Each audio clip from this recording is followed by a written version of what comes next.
Homelessness is everywhere. Sidewalks,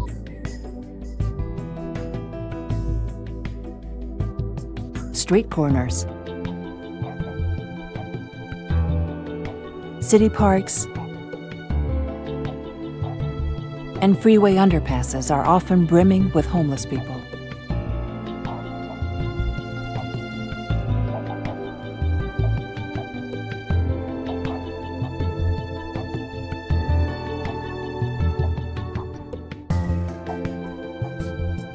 We drive or walk past them almost every day without thinking twice about their plight and the hardship of street life.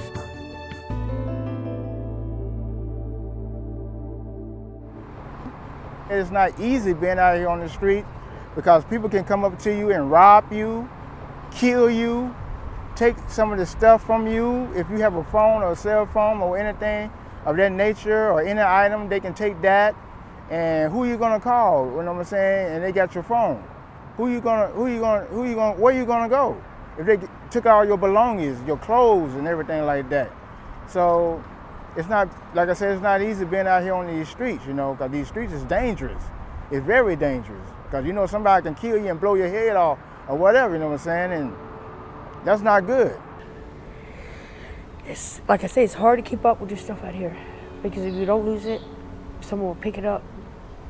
Even if it's your medicine. You know. And I've been out of my asthma pump. A week now. A week now. And yeah, it's hard to travel when you're here, but then the clinic's down there. You have no money to get on the bus. It's too hot to be pushing way downtown. And I've pushed her down there twice, and they've told her they can't see her. And they can't see me because they're full. And I told them I have to have my asthma pump. Y'all know this. Y'all know my health issues. And they still would turn me away and say, I'm sorry, I cannot see you. This is a free homeless clinic. Free homeless clinic, and you tell me you can't see me because you're full? I know several people that have different types of cancer, and I just pray for them every day. I done had a couple friends that have been hit by trains, a couple friends that have been hit by buses or cars. It's like when you're a homeless person, you have to really watch out for everything. Not just people, not just the law enforcement messing with you, not just the elements messing with you, not just the insects messing with you, but just the world dumping on you. And it gets hard sometimes because you already are in this situation where you feel like you're hopeless. And when you try to reach out for help and then you're study getting people that just want to turn their nose up at you, or people that they want to help but they don't know the avenues to help or anything like that, and it really sucks. You gotta pray to have hope. You gotta not look at your situation and have hope, because if you just look at your situation, you ain't gonna never be able to come out of it. I've been homeless almost 2 years. I've been sleeping in ditches, sleeping in bars, going to hospitals. I do anything right now and then. Anything right now to see my mom. Anything to see my mom right now. Right now she's in jail right now. I know she cares about me.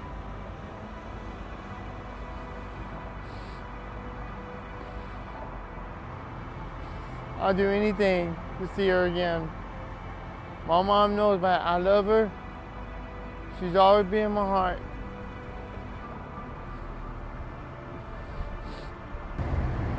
The struggle is finding a place to sleep at night, and that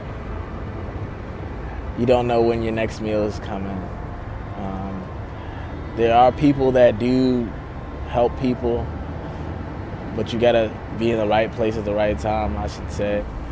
Day to day, I get up and I go look for food and drink a lot of water, stay hydrated.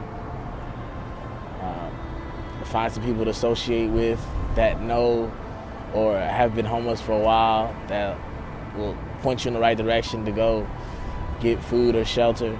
For me, it's kind of hard because I can't walk as far, I can't go far places, I can't stand on my feet for long periods of time. So as much help as I can get is, you know, what they tell me, or if I know somebody that'll bring something back for me, if they are able to. Those are the struggles that I face day to day. It's really a struggle just to eat. Yeah, just to make sure you eat from day to day. It's a struggle. I mean, it's a shame when you got a plan to eat. Every time we get close, we put it down, somebody go steal it. You're stealing from the same people you're on the street with us. We homeless, they homeless. So you're really stealing from the homeless, getting back and forth. I done seen a lot of homeless people get killed behind homeless stuff. Serious. It's not a joke out here on these streets. It's not a joke. We got people out here now, we got ladies out here now, 83, 84 years old, sleeping on the bridge with us. I help every day to get up on her feet. They stole his leash. They're always robbing me and they're giving me all kind of hell. Most people feel that the homeless are a nuisance. So we spend most of our day trying to stay out of people's way. And I mean, if we could just sit in one place, stay there, and get our thoughts together, we probably would. But if you sit on the sidewalk for longer than an hour, it's an obstruction of public pathway. That's a citation. What's really aggravating is when overnight comes and there's no place to go to the bathroom, because then you have to hunt a bathroom, and sometimes it gets very uncomfortable because you have to hold it, and for somebody who's holding it, sometimes just walking can cause an accident, and that's embarrassing.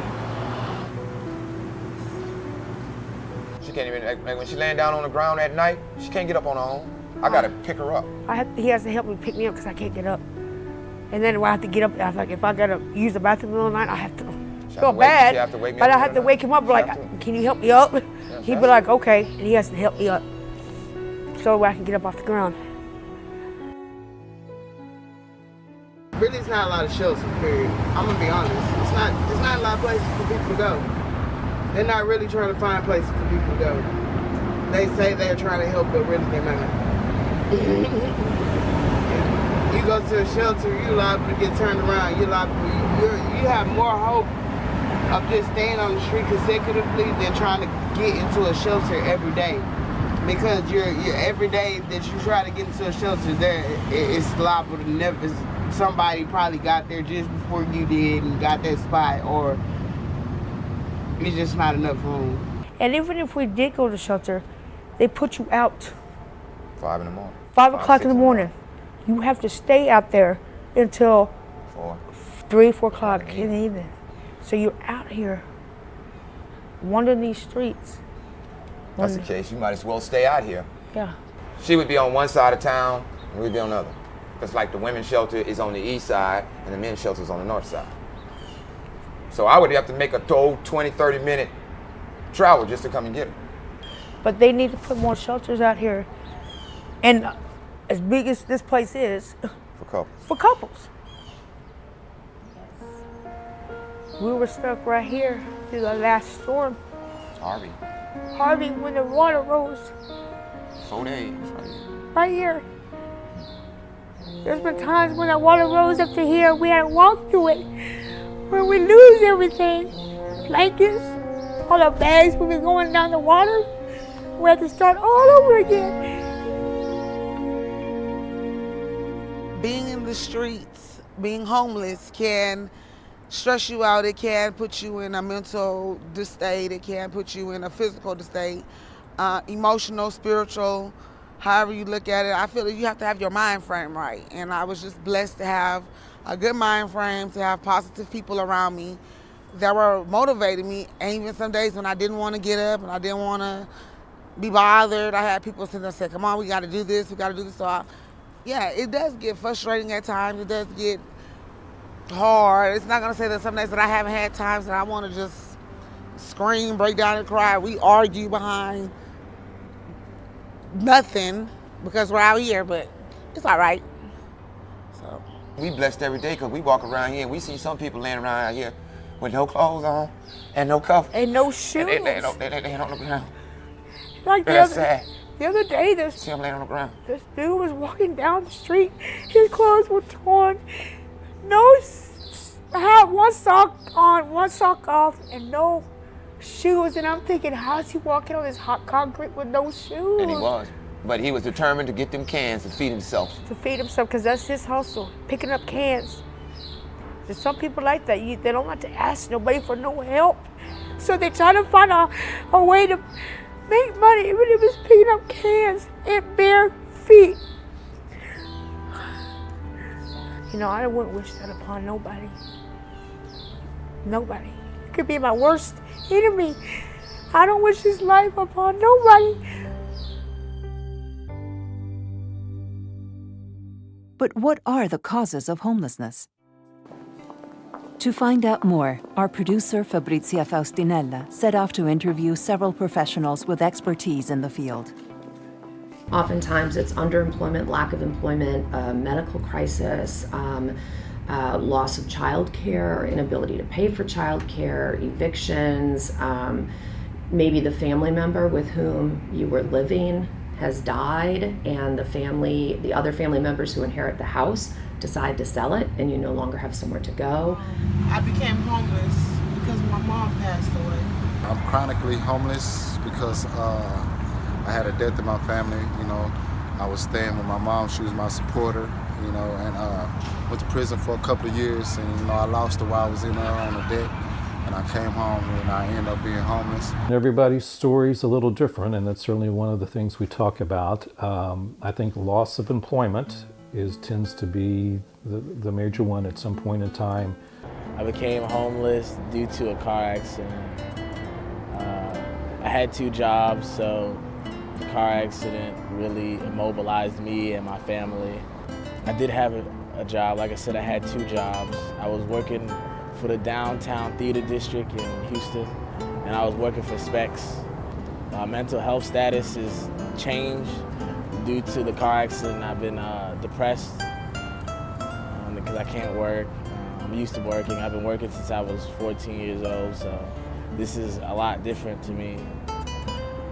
I used to see people working nowadays, and I just sit there and just watch them sometimes. And the reason I'm homeless because I don't have a job, and you know, being homeless, being not homeless, you need to have a job, some kind of finance. So I'm unemployed right now, and I do live up under the bridge, and the lady, she's out there right now trying to help us out. So we're just hoping that things change for us for the better. Well, I had got into a little trouble, accident, had created some things on my background, criminal background, and lost my job. You know, tried doing different odds and end jobs. Sell this, pawn this, buy this. Back in 2010, I come down here and got a job. I did the oil spill cleanup. I got exposed to the chemicals. I had 4 heart attacks and a triple bypass surgery. And I ended up on the street. And it ain't no fun living on the street sickly. So it's part of me being homeless, you know. Anybody can be homeless, you know what I'm saying, if they don't have no supportive, you know.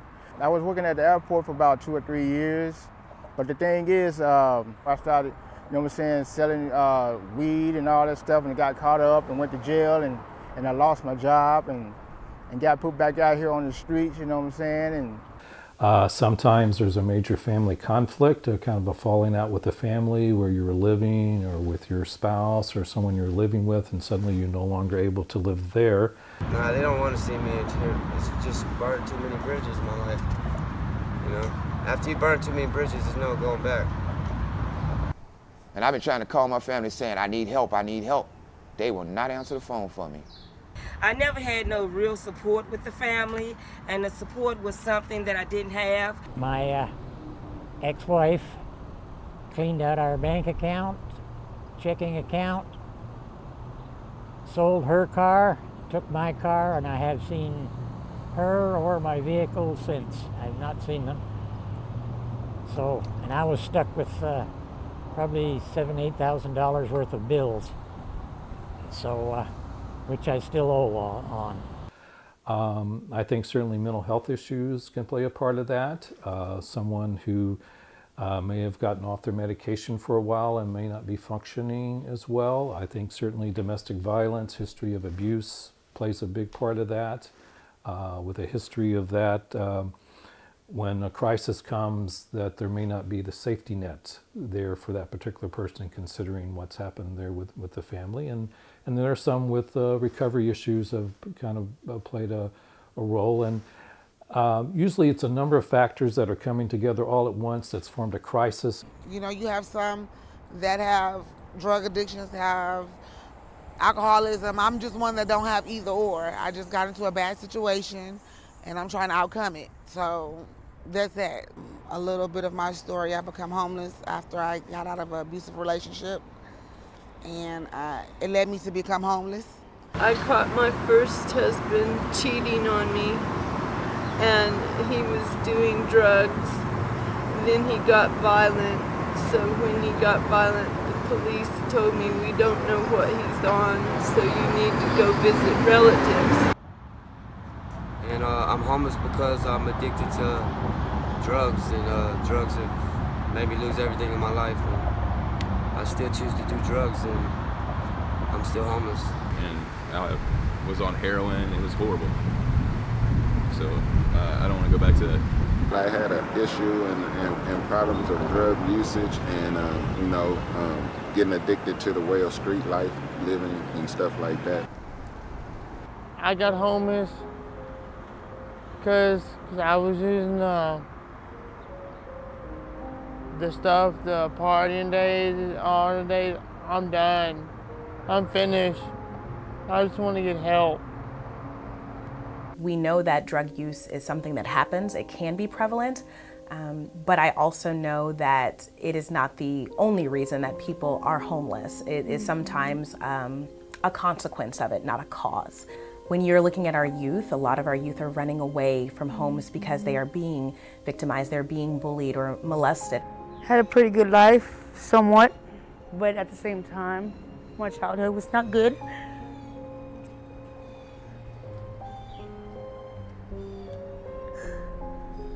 Abuse, different kinds of abuse.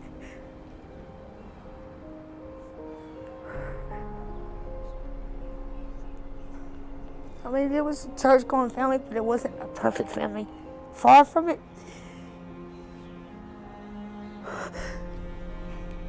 Then after, I don't want to talk about that anymore.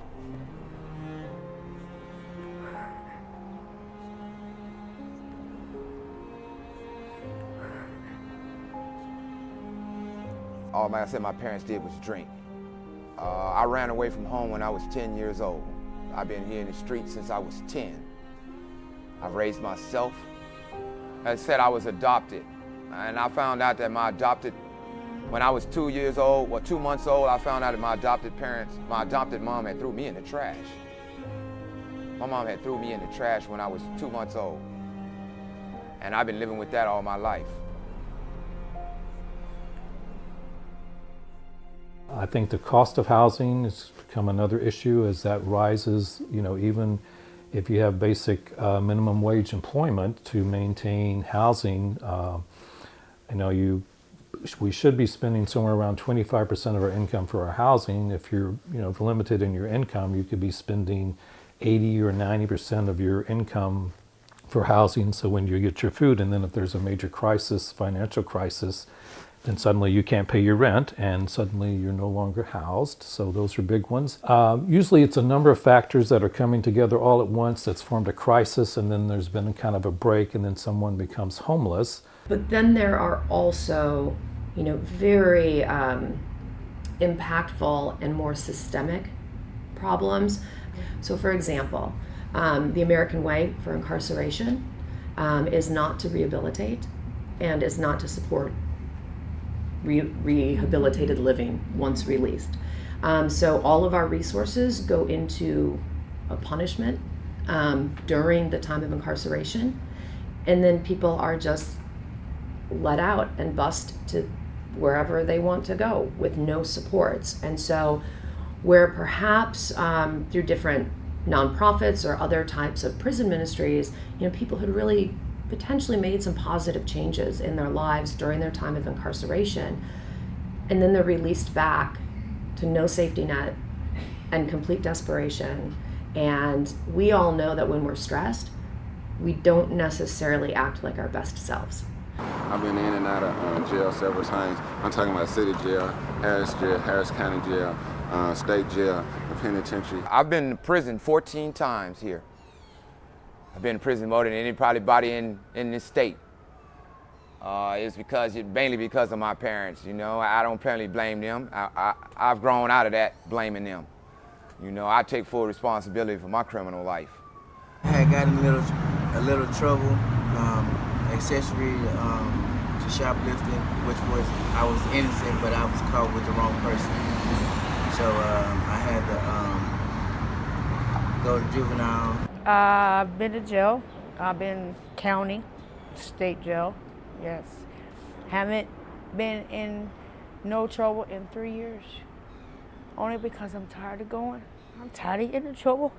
I'm tired of being here. Tired. A lot of people, homeless people, aren't in their right mind. A lot of people that are misfortunate are either inmation or age, or they've had troubles in their lives, or they've been repeatedly incarcerated, and they don't know really how to live. And so, we put people in this intense pressure of having no money, no access to employment because they have a recent criminal history, no way to pay for housing, and even if they could pay for housing, because of their criminal history, there are a lot of people who will not rent to them. And so we stress them out, and what often happens is they go back to their same behaviors, which likely caused their incarceration in the first place. This is exactly what has happened to Andre and Danae, and to many other homeless people we have talked to. I've seen so many people come and go. I see people die on these streets. I see people going to spend the rest of their lives in the penitentiary because we're homeless. And if there ain't no help out here for us homeless people to stop this criminal activity, that's all we know is the criminal activity to survive. But we choose not to live that criminal activity no more because we're tired of being incarcerated. And one thing they taught you in prison, when me and her talk about all the time, they say, go out here and ask for help. If you need help, go ask for help. Me and her been asking for help and we still can't get help. Well, I'm gonna tell you, if we don't get no help, it's gonna be close. I really don't want to go back to no criminal activity, but I will if I had to, but I don't. Certainly if you look at, institutionalized and structural racism within our nation, you see this unfortunate, incredible overrepresentation of Black and brown people experiencing homelessness. Same that we see in incarceration rates, same that we see in school dropouts, same that we see in our child welfare system. So you have this lifetime of systemic actions upon you and your family, such as you get child welfare involved, or you don't have access to higher education. Your neighborhood does not have places where you can get employment when you're 16 because the only places there are a pawn shop or a liquor store or a title and deed place. And so as a 16-year-old, you don't have anywhere to get that experience from.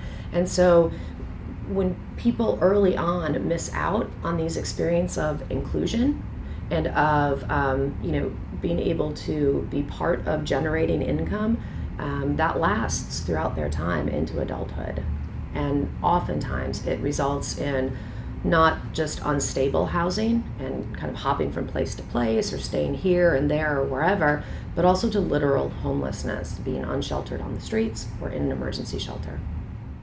We have learned that homelessness is caused by a number of factors: poverty, loss of employment, lack of affordable housing, family conflicts, evictions, domestic violence, incarceration, physical and mental illness, drugs and alcohol abuse, all associated with a pervasive lack of support and a troubled upbringing. My family wasn't very supportive. I have 19 brothers and sisters. My mom had 12 kids of her own. We went to the Guardians home and foster home throughout my whole life. I really, in and out of foster home, in and out of the Guardians home. My mom was on drugs. My mom was a prostitute. My dad was a bad drinker on alcohol. He was strict. He didn't let us do much. He beat us. No, I didn't have a very good family. Not at all. I had a rough life too. I was adopted, and my adopted parents, all they did was drink and did drugs. That's all they did. I have 8 sisters. I'm the oldest boy. To not feel loved, I don't think you can't give no definition for that. You can't give a definition of a person not feeling loved. You know, it's just something that you really can't give a definition for it. You know, it hurts. It's a hurting feeling. You feel like you're in the world by yourself. How do we expect children who have been victims of so much neglect and abuse from a very young age and have grown up in dysfunctional families with no role models to develop and function as normal individuals and become productive members of society?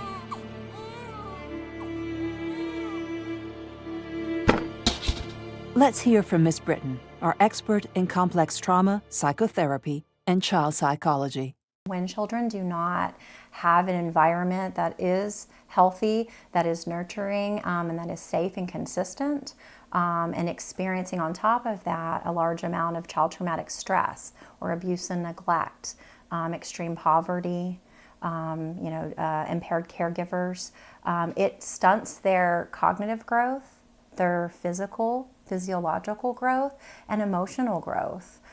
So they're starting off early in life with a deficit. And then if those children do not receive support or intervention at any point, these are the folks that grow up into the adults, right, that have maladaptive coping mechanisms, substance abuse and drug abuse. They have relational difficulties. They have difficulties being successful in life academically or employment-wise. And securing some type of meaning in life, some purposefulness to keep them going and to keep them seeking out better things for themselves. What kind of neurobiological changes young children experience when they are subjected to abuse and neglect? When a child's biology is transformed around the abuse and neglect that they possibly may have sustained, or just the lack of attachment or attunement by their caregivers, that can change their biology. When a child is exposed, especially to chronic or ongoing traumatic stress, their fight, flight, freeze mechanism, that survival mechanism that all human beings have, is activated. And for children who live in an environment where they're constantly exposed to these type of triggers, that process stays activated. And what that process is doing is it is meant to be a temporary process to alert your body, have you be on guard, to promote survival and awareness, and to either stand and fight, run, or if those aren't an option, to freeze. But when these kids experience activation of the threat response system in that way constantly, you're pumping adrenaline and cortisol into their bodies during these really pivotal developmental periods in their life, and that changes the process of healthy development for them, and also thwarts their ability to experience a full range of emotions, to be able to tolerate distress and learn healthy ways of coping. It's obvious that in order for a human being to achieve self-actualization and become a productive member of society, many needs have to be met. Physiological needs, such as food and shelter, safety needs, such as personal security, employment, and health, and love and belonging needs, such as family, friends, and a sense of community. These needs are the foundation of the Maslow pyramid, of which it will be very hard, if not impossible, to get to the top if they are not met. A healthy, loving, and supportive family environment is key to future success in life, essential for normal physical, physiological, and psychological growth. When we asked our group of homeless people what could have made the biggest difference in their lives, this is what we were told. I think what could have made my life different is probably a better support system, a better supportive family, a family that loves, and somebody that is not on drugs, that can help, somebody that is a better leader and role model, somebody that could have shown me a better way and like showed me a better path than let me fall victim to the streets. What would have made a difference in our life? Probably if my dad was not a drug dealer. If my dad was not the way he was, my mom and dad would love each other the way most families would. Me and Curtis would still be with our family. More love and support from my parents. More support, more love. Because I think if our family showed that they care just a little, it'll push us to want to do more and better. It made me didn't care. But my mom basically said, "Oh well." You don't even care. You don't care. I don't care neither. Yeah. Because I thought families was supposed to be there for you no matter what. But I guess not. It might be easier to understand now how, amidst so much hardship, drugs and alcohol are often used as a coping mechanism. Individuals who are homeless, individuals who experience any kind of abuse, who've been through trauma, often they use drugs and alcohol as a way to cope. If they are using drugs or alcohol, it's a way to drown that pain, drown those feelings. And it's very addicting, so it can be very difficult when you don't have support, when you don't have resources, when you literally don't have a home, a place to stay, not to feel like, I just want to numb the pain. I feel substance use, cocaine, alcohol is probably a factor or a way people deal with stress. When you are homeless, you are stressed out, and then a common way of escaping from reality is alcohol or drug use. And so I think it's a way people start dealing with homelessness or their problems, which is obviously unhealthy and non-productive. There is a small genetic predisposition, right, for alcohol abuse or drug abuse.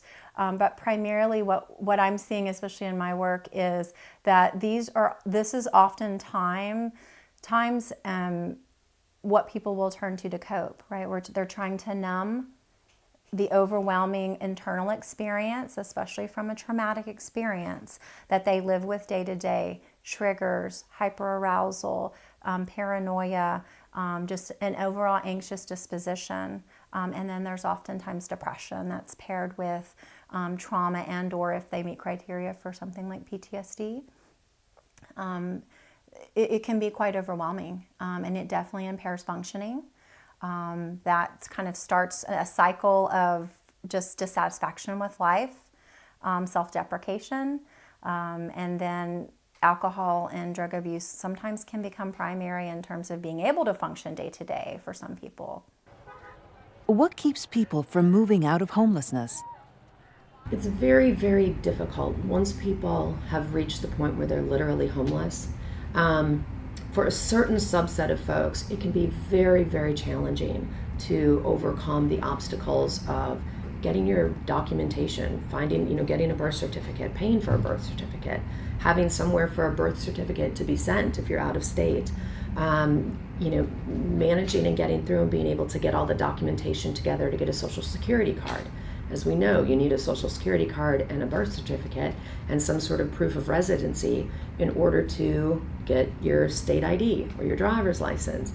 So there are all of these obstacles, and every day that someone's on the streets, they are also facing so many other pressures. You know, the amount of effort that it takes to do any one of those things and deal with the extreme trauma of being on the streets is incredibly daunting. So lots of people give up. You know, other obstacles, even once the homeless response system, you know, is beside you, working with you. We have housing navigators to help people navigate all of these different obstacles to get into housing. Even once you have that navigator, it can be incredibly exhausting. And then you have to find someone who is going to give you another chance. And oftentimes it's, do you get another chance at employment? Do you get another chance at housing? Or is it easy to reject you because of your criminal history or because of your lack of experience? The way that you get back on your feet, get back into society good, is you find people with forgiving hearts. Because those are the people that's gonna get you back right. If you know people still hang on in your past, or you did this, or you did that, it's more than likely it'll be a struggle to get back, reestablishing people. You gotta have a forgiving heart. Let go and let God. I'd rather work than to do anything, but nobody wants to give them a chance. I mean, I go to a computer. When we ain't out on the corner, we go to the library, me and her, do job applications on the computer. You know, we go on the internet, we got stories, you know, we type our story on the computer about us in the street, all that. We ain't got no response back yet. We've been begging for a job. Me and her have been begging to find a job. We even been going to Chevron, Shell, we go to all these places and ask for a job just to do something. Because we don't have no idea. Even if it's just sweeping the parking lot. They don't want to give us a job. You know what I'm saying? Just to survive that day. That day. We can't even find a job to survive that day. When you're on the streets, usually it's not like you have an address we can go to every day to tell you your housing's ready. A lot of times there's not phone communication, so it's working out how do we communicate with each other, how do we stay in communications. Are you going to be at the Beacon on this particular day, or will you come to Search on this particular day? And so a lot of it is just basic communication and transportation issues to connect, and sometimes crisis comes up and we might lose contact with clients for a while, but we keep going out searching, and so there's lots of people working together trying to find the best avenue for a particular person or family to get off the street. As you're navigating to housing, one of the first things you do is you're looking for, do you have your ID and your social security card, because you're going to need that to be housed. So you know, those are kind of the first things that someone does as far as getting housed, and then you're on the waiting list. And so hopefully that's kind of being done first. So when it's your turn to go to the housing authority to get your voucher, you have your ID and all that, because the housing authority is not going to provide a voucher without your social security card and your ID. So there's lots of footwork. Part of the challenge is that after 9/11 and the terrorist attacks, getting ID became intensively more difficult because of all of the documentation that you have to gather to prove that you are who you are. And so the landscape before 9/11 compared to after is 180 degrees different. It did not used to be that difficult to get ID. Now it is incredibly difficult, and that does keep a lot of doors closed. The other piece is that when people are experiencing literal homelessness on the streets and in and out of emergency shelters, having your documents stolen is a very, very real thing. 9 months ago, somebody stole our bags. We were asleep, and somebody stole our bags with all our stuff. We haven't had an ID, a social security card, our birth certificate in 9 months. The other day, I had a tent, I had belongings, set it up, everything set up. Downtown district, I come back, downtown district had taken everything. Clothes, tent, ID, everything. I have nothing on me. I have no ID, no social security card, I can't get one. I don't have no ID or nothing either, and I don't have no place to go really right now. I don't have no kind of resources to like reach out to nobody. I don't have no family out here. My mom died, my dad's dead. So I don't really have nobody really to go to. There oftentimes are other things going on. There are health conditions. There's lack of, social resources. If you have an impoverished resource system, i.e. they also have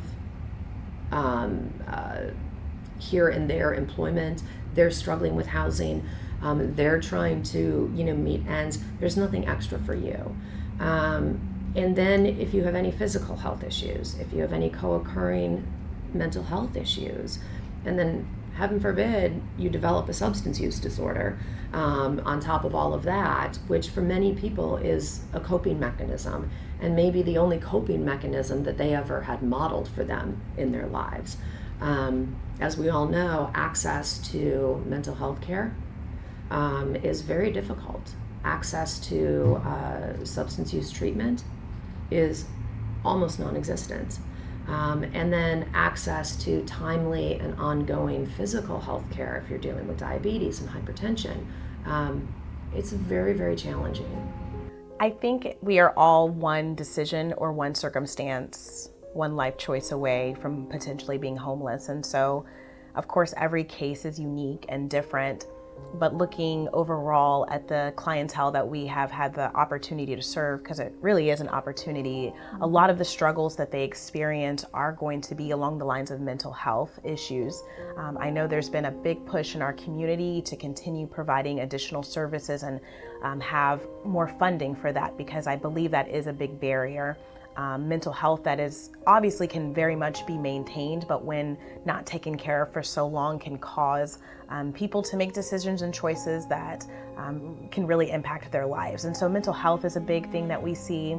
The use of drugs and alcohol is also a big factor, and really that lack of support system. I think when we are working with survivors, domestic violence and sexual assault can be so taboo. It's something that society doesn't want to talk about, so sometimes it's swept under the rug, or it can be seen as embarrassing. And so not really knowing even who to go to, even if someone has a supportive family, there's just some shame that comes with that. Oftentimes these individuals are experiencing a high level of acuity in terms of psychiatric distress, and we do not have, especially here locally in Houston, we do not have adequate treatment at all levels, whether it's from outpatient to intensive outpatient programs, and especially acute care psychiatric hospitals. There is such a need on all levels, especially for trauma-informed interventions to treat folks who have been experiencing these symptoms for most of their life. One other important thing that we forget to mention is that the prevalence of psychiatric conditions in homeless population is almost double. So if, for an instance, the prevalence of mental illness in a general population is maybe 1 in 5 or 20%, it's almost double in the homeless population, goes up as high as to 40 to 50% of homeless population having some psychiatric illness. Depression, bipolar disorder, schizophrenia, and anxiety disorders, often associated with substance abuse disorders, are among the most common types of mental illness in the homeless population. Mental health issues are everywhere. Everyone, major mental illness, recovery issues, it's in all populations. It doesn't matter old, young, rich, poor, what race you are. But in homeless, it's different as far as with the isolation, that you don't have a sense of support and that you're kind of all by yourself with all this. And it might be a small community you're with, but kind of learning to kind of build that trust again, and that there are people there on your side, and there are people you can count on if you want to reach out. And when you've kind of been on your own for a long time and feel like it's all up to you, it really affects how someone feels about themselves, and then it affects how much they're able to trust other people. And so it really kind of takes a while to build that up. The challenges of street life are not only the daily search for food, shelter, and the need for personal safety. Isolation, harassment, and mistreatment are often prominent and become yet another factor that can profoundly impact the mental well-being of these misfortunate human beings. That's pretty wicked up there. I got beat up there once, so I had to stay away from there. Because it's rough out here on these streets. It's not an easy thing. It's not. We go through, sometimes we have to sleep with one eye open, one eye closed. Because it's just that dangerous out here on these streets. Especially if you got a woman on the street with you. You feel what I'm saying? We have to go somewhere else and take her to use the bathroom in the middle of the night. And that's really dangerous because she can't go by herself because it's too dangerous out here on these streets. This ain't the first time this has happened. We got women come up missing on down here by the bayous, rivers, everything down here in the back. You know what I'm saying? It's dangerous out here. So we gotta take it one day at a time. And that's it. Majority of the time, people in the cars and people walking by are very rude and stuck up and judgmental because they feel that because you on the corner that you trying to finesse them or talk them out of their money when actually we out there for a purpose to survive. Because when we go to labor temp services and things like that, and they tell us there's nothing else turning out, we go to the block and we humble ourselves and ask out in the streets if they can help us, God's people to help us. I know, me as a woman, it hurts my feelings because I often, believe it or not, I stay cleaning myself up because I never want to go anywhere and nobody wants to be around me. So I stay keeping my hygiene up so I don't want anybody ever around. But just me having my backpack with my signs on and just looking like I'm sweating and I hop in the train full of people, everybody's gonna turn their nose up at me and I don't even have to stink. But just because I have signs on my back and I have a backpack on and they see me sweating, they turn their nose up at me automatically. And I see these people's faces like, get away, low life, loser, please don't hurt me. Some other expressions I get. But the important part about those expressions is it changed me as a person.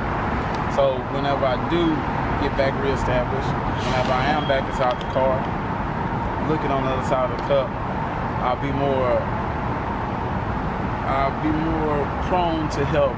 I'm talking really paying it forward. It was days, me and when we were hungry, 2 or 3 days, and we'd go down here to a restaurant right here across the street from where we sleep at. And we got people that said, no, we ain't buying you nothing to eat. We were like, we don't want no money, we just want something to eat. And they're like, no. Wow. And I never heard of that. Never heard of that. Refuse somebody for a piece of bread? It's just people. I ain't gonna lie to you, it's just people. People. They just, I don't know, it's just like they got a sixth sense of knowing when you're just poor. When you just don't have nothing. It's like they got a sixth sense of knowing how to make your life extra worse.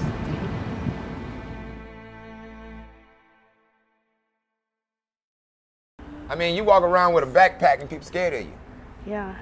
Just a bag. If you just carry a backpack, a person's scared of you.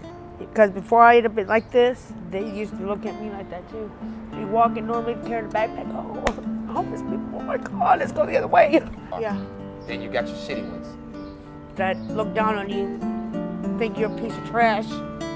You ain't nobody, but just somebody on the corner.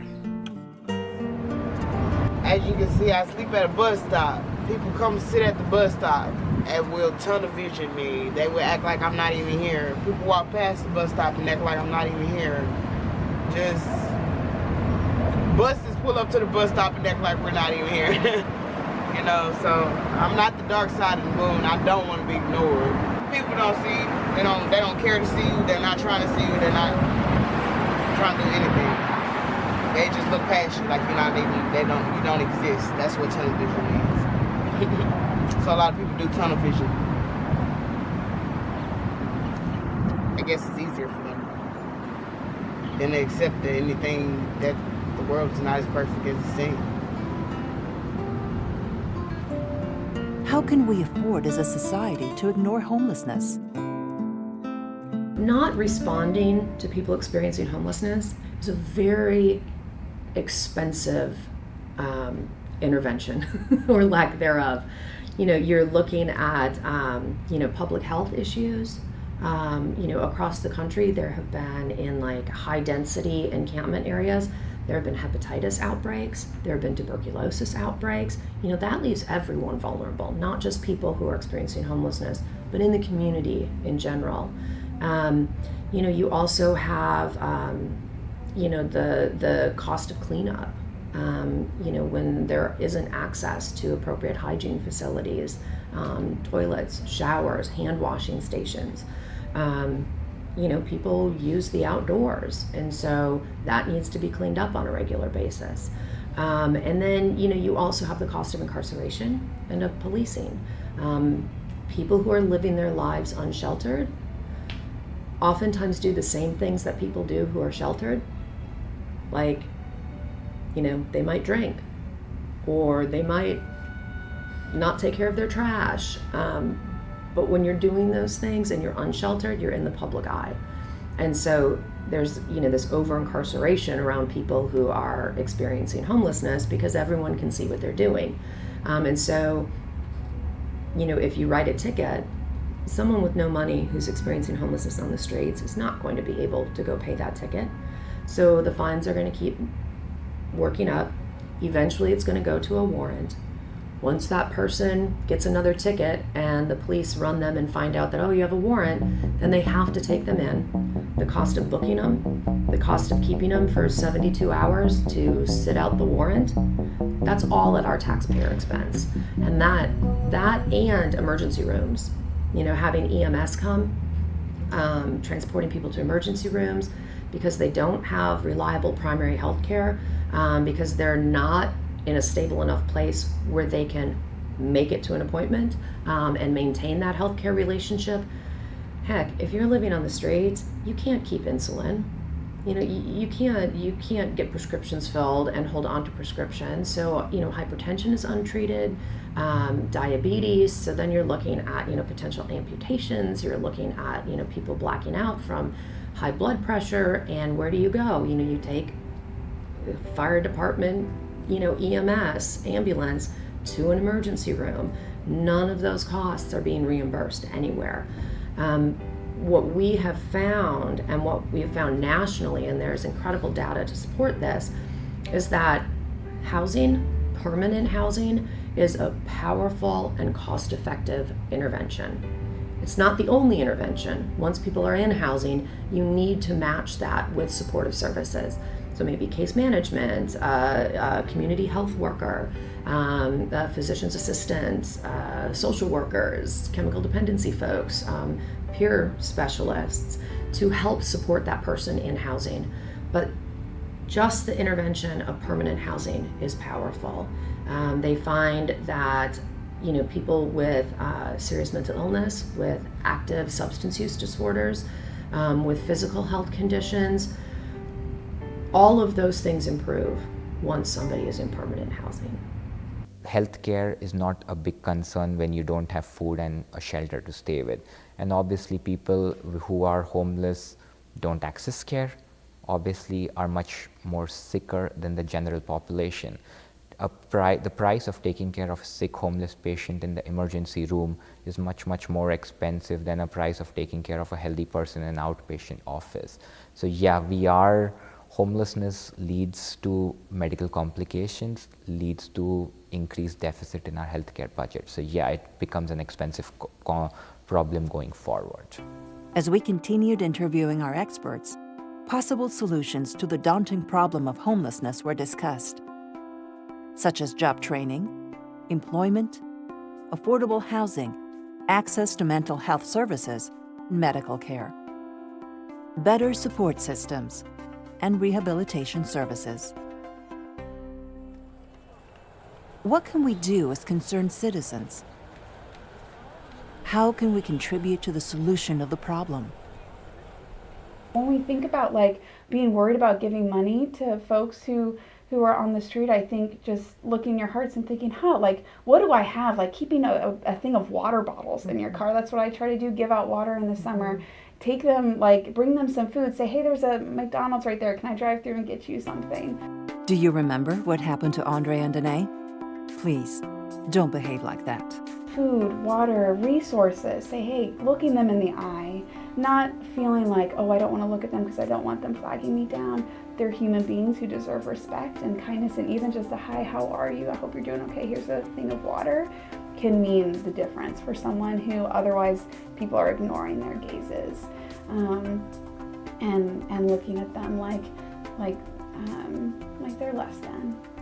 So I would really charge the community to see what resources are out there so that even if you come across someone that's homeless, if you have nothing to give financially or whether it's a basic need, you can at least point them in the right direction, because there are resources all over the country that can offer support to them that need it. By the grace of God, that could be any of us out there on the street. So it's not like this is a different set of people or there's something wrong or whatever. They've just gone through circumstances that, thank God, we haven't gone through. So I think just kind of having some compassion there and realizing it's just, they're not that different than us. Personally, I learned this from my minister at church. I don't give out money to folks on the street, but you certainly see them there. But I carry around one of those little cracker bags that you can buy with peanut butter or cheese, and I hand that out. And then I think churches do a wonderful job of supporting clients, and I think some of them volunteer and do some good things as far as actually providing some housing or some support for that. So I think just getting involved could make a really big difference. Something really bad could happen to me at some point in time. I could be that person on the street corner that everyone's driving by. So it's kind of been a humbling experience too. A lot of us do not deal with homelessness. So obviously we are, I would not say arrogant, but I would say ignorant about the issue. It's a biased behavior. I wouldn't blame someone who does that, but at the same time, it's the way we've projected homelessness in the society. We've always associated homelessness with crime. We've always associated homelessness with negativism. But I think the big message is we need to pass this message to the community, so the community members, our society becomes a little more aware that, yes, we can make these patients productive in life, but at the same time, it's important to provide them resources and interventions earlier than later. I personally am against panhandling. Most people on the streets feel that if they give $1 to a panhandler, they're helping the homeless. I sometimes feel it kind of makes the situation worse. So in my personal sense, I would never do that. But if I am able to provide the same monetary help through an organization that helps homelessness, I would definitely go forward with that. I would say to look at them with love and kindness, because they're human too, and no one wants to be homeless. They've likely been through something horrific and deserve to be treated equally and as worthwhile human beings with dignity and respect. And so I would say keeping that in mind, having empathy and compassion within our hearts when we see folks who are homeless in our community, and doing what we can to volunteer and give to those agencies that do serve individuals who are homeless. Here are some closing messages from our homeless people. If you're going to roll with God, you need to roll all the way. Don't go half-stepping. Don't go there talking about God this, God that, but then when you see somebody that needs some help, you don't want to help them. Yeah, my grandmother always taught me, you treat each other like you want to be treated. But she grew up back in the day to where it was not no good. Yeah, but she told me you're going to treat everybody the way you want to be treated. Don't judge nobody just because they're different from you. I'm a human being. I deserve to be treated like a human being. I deserve to have help. I deserve to be treated like a person just like everybody else. I hope one day that this will help for somebody. Homelessness is real. It's not no game, and it's sure not no joke. People need help out here. These are real lives that's out here. Just because a lot of people have houses, money, jewelry, and cars does not make a person. It's helping one another. That's what makes you. Being there for somebody is what makes you a person, not because you got something and we don't. don't be scared of people who are homeless, you know. They're harmless people, just, you know, way down on their luck. They're not going to harm you or hurt you in any way. And just trying to get back up on our feet. That's basically what we're trying to do. And help a little bit now and then when they can. But I know things are tight. A lot of people are, you know, working paycheck to paycheck, just like I used to, you know. But it's a hard life, but it beats the alternative.